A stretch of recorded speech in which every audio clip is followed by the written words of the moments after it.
सकाळी 10 वाजल्यापासून मसाजो ग्रामस्थांचं अन्नत्याग आंदोलन प्रशासनानं 7 मागण्यांची दखल घेतल्यास 2 दिवसांनंतर पाणी त्याग देखील केलं जाणार। मसाजोगकारांच्या भावनेची तीव्रता बघितल्यास आत्मसन्मान असलेली व्यक्ती त्या पदावर राहणार नाही। मुंडेंच्या राजीनाम्याच्या मागणीवर पवारांचं भाष्य, नैतिकता आणि त्याचा संबंध नसल्याची टीका। महाराष्ट्रातील नगरपालिका महापालिका निवडणुकांबाबत सर्वोच्च न्यायालयात आज सुनावणी। पालिका निवडणुकांचा मार्ग मोकळा होणार की लांबणीवर जाणार याकडे लक्ष। नीलम गोरेंचं वक्तव्य मूर्खपणाचं, साहित्य संमेलनातील गोरेंच्या वक्तव्याचा शरद पवारांकडून जोरदार समाचार। गोरेंना 4 टर्म कशा मिळाल्या सर्वांना माहीत, पवारांचा टोला।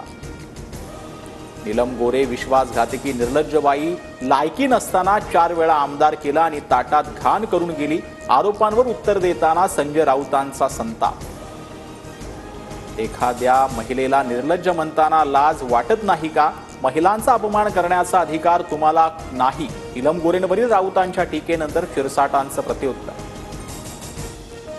उपमुख्यमंत्री एकनाथ शिंदे 5 मंत्र्यांसह प्रयागराज दौऱ्यावर। महाकुंभात शाही स्नान, साधू संतांचीही घेतली भेट।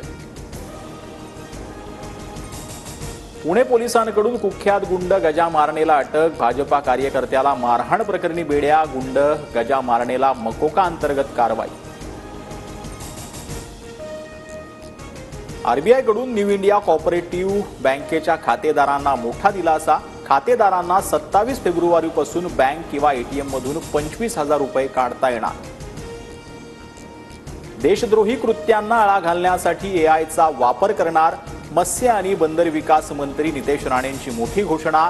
फेस रिकॉग्निशनद्वारे मच्छीमार आणि बोटींची ओळख पटवणार। येत्या नवीन शैक्षणिक वर्षापासून स्कूल बसेससाठी नियमावली लागू करणार। परिवहन मंत्री प्रताप सरनाईक यांची घोषणा। निवृत्त परिवहन अधिकारी जितेंद्र पाटलांच्या अध्यक्षतेखाली समिती स्थापन।